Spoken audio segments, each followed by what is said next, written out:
Halo teman-teman, selamat datang di Value Stock. Hari ini saya akan bahas dari requestan teman-teman tentang ASGR kuartal ketiga tahun 2023. Oke, ini disclaimer-nya. Yang pertama, ini merupakan sharing analisa fundamental, bukan ajakan beli jual ataupun suatu saham, dan keputusan investasi ada di tangan teman-teman selaku investor. Yang ketiga, dari analisa fundamental ini bisa dijadikan referensi untuk analisa saham-saham yang teman-teman miliki. Oke, pertama-tama kita masuk ke analisa bisnis dari saham ASGR ini. Yang pertama, dari sektor usahanya, dia merupakan sektor usahanya di bisnis support, dan sektor BI-nya dia masuk ke dalam kategori industrial. Terus untuk produk atau service yang diberikan oleh ASGR ini adalah di jasa printing sama digital service ya. Yang dimana printingnya ini bisa berupa sewa juga. Jadi mereka ini pemegang merek Fujifilm ya teman-teman ya. Jadi kalau teman-teman misalnya mesin fotokopi atau mesin printing Fujifilm yang ukurannya cukup besar itu dipegang oleh ASGR ini. Terus yang kedua adalah digital service-nya bisa berupa sistem ya teman-teman, sistem SAP itu mereka memiliki jasa seperti itu. Terus untuk analisa marketnya, saya tidak menggunakan service atau produk dari mereka. Dibutuhkan sehari-hari jika teman-teman yang sudah memakai produk mereka ya, biasanya sistemnya sewa, juga bisa melakukan pembelian unit langsung ya. Terus ataupun dengan kontrak project teman-teman. Terus untuk easy to access-nya menurut saya cukup gampang ya, karena dia juga punya banyak cabang di Indonesia ini. Menurut saya punya kompetitor dan ekonomi Moat menurut saya mungkin khusus ya untuk mereka karena dia adalah grup Astra. Jadi mayoritas sebenarnya customernya itu adalah induknya sendiri teman-teman. Jadi grupnya Astra sendiri yang banyak menggunakan produk ataupun service dari ASGR ini. Terus untuk market segmennya di Indonesia menguasai berapa persen tidak ada secara data. Dan saham ini saya kategorikan sebagai saham dividen.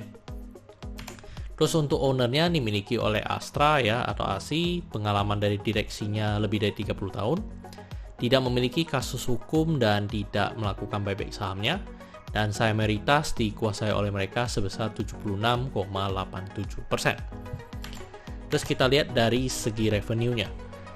Dari annual report yang saya bacakan, saya tidak mendapatkan bahwa mereka menetapkan target berupa angka ya dalam annual reportnya mereka untuk tahun 2023 ini.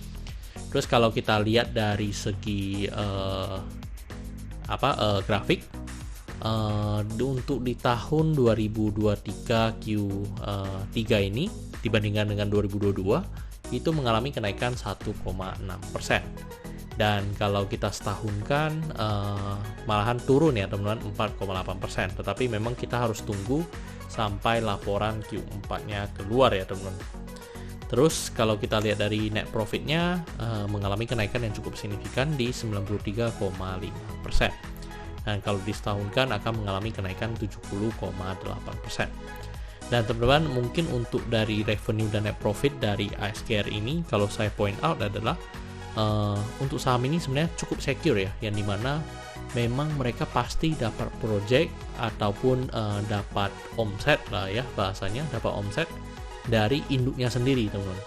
Jadi memang saya baca dari piutang pihak berelasinya maupun dari liabilitas kontraknya itu semua dengan induknya ataupun dengan anak usaha yang lain yang dimiliki oleh induknya sebenarnya itu cukup banyak teman-teman. Jadi untuk secara revenue sudah ada saya bilang porsinya udah cukup mayoritas lah ya untuk dikuasai oleh mereka sendiri teman-teman.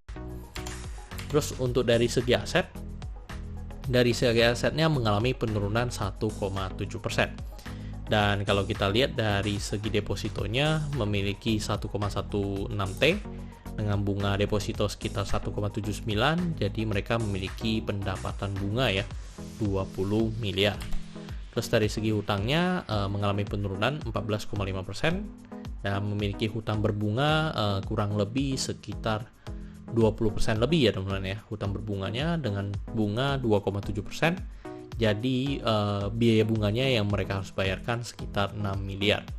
Terus dari segi asetnya kalau kita lihat dari segi modalnya kita lihat mengalami kenaikan terus ya teman-teman ya. Jadi sebenarnya cukup bagus untuk dari segi modal ASKR ini, yang dimana memang berarti kan perusahaan ini terus grow ya, istilahnya dari segi laba konsisten mengalami keuntungan. Terus kalau kita lihat dari rasio keuangannya, untuk net profit margin di 5,98%, PR-nya di 7 kali ya, PBV 0,69, DR-nya 47%, ROE 9%, ROA-nya 6, dan dia rutin bagi dividen ya teman-teman ya. Yang dimana juga dia ada statement bahwa mereka akan membagikan dividen setiap tahun.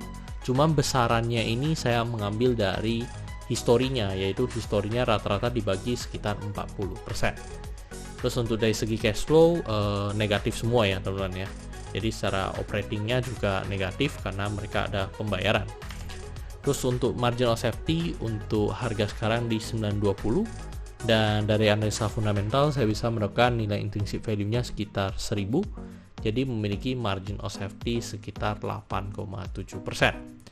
Dan dari saham ini saya mencoba bahwa ini PBV-nya kan 0,69, hutangnya juga rendah. Saya coba menghitung dari kalkulasi asset play, sebenarnya belum termasuk kategori asset play ya teman-teman ya. Karena secara cash-nya maupun dari segi asetnya tidak begitu signifikan untuk bisa dikategorikan dalam asset play. Terus untuk kesimpulannya, sebenarnya kalau dari produk dan jasa sebenarnya menurut saya oke lah ya sebenarnya. Cuman prospek kedepannya kalau misalnya semua udah digital dan benar-benar kita bisa menghilangkan paper gitu ya atau kertas, ya menurut saya ini prospeknya juga akan mengalami penurunan. Terus untuk GCG-nya menurut saya cukup berpengalaman ya. Untuk revenue dan net profit secara target tidak ada, tapi lebih baik dibandingkan tahun sebelumnya, jadi saya berikan 1 yes. Untuk asetnya menurut saya cukup produktif. Hutangnya bunganya rendah, ROE-nya di atas 7%, margin of safety-nya positif, cuman dividennya kalau dibagi pun memang tidak mencapai 7% ya teman-teman ya. Dan sahamnya menurut saya ya fair value lah ya, istilahnya memang margin of safety-nya positif, sahamnya juga masih punya margin sedikit ya, menurut saya masih yes. Jadi kesimpulannya adalah 9 dibanding 10, dan pertanyaannya adalah apakah saya akan membeli saham ini? Menurut saya saham ini cukup safe play ya untuk saham ASKR ini. Kalau dia harganya benar-benar murah, menurut saya itu memang ada potensi untuk kita mendapatkan keuntungan. Tetapi untuk harga sekarang menurut saya sudah mendekati fair value-nya dan tidak ada potensi apapun ya menurut saya ya. Dan kecuali memang net profit-nya dia bisa mencapai target yang lebih baik lagi. Nah, itu palingan ada peluang untuk sahamnya mengalami kenaikan. Tetapi menurut saya untuk dari bisnis modelnya, dari segi produk atau service yang diberikan, menurut saya sih cukup stagnan ya untuk dari bisnis saham ini. Cuman pasti profit karena pengguna mayoritasnya atau customer mayoritasnya berasal dari induknya. Oke teman-teman, saya rasa cukup sekian untuk video kali ini. Jangan lupa untuk like dan subscribe. Jangan lupa juga untuk follow saya di Instagram saya di royken13, dan teman-teman bisa join grup Telegram saya di Value Stock. Untuk linknya teman-teman bisa dapatkan di kolom deskripsi. Dan jika teman-teman ingin punya saham yang menarik untuk saya analisa, silahkan tinggalkan di kolom komentar untuk kode sahamnya. Dan jika teman-teman ingin belajar value investing lebih dalam, teman-teman bisa mengunjungi website saya di valuestock.id. Oke teman-teman, see you in the next video. Bye-bye.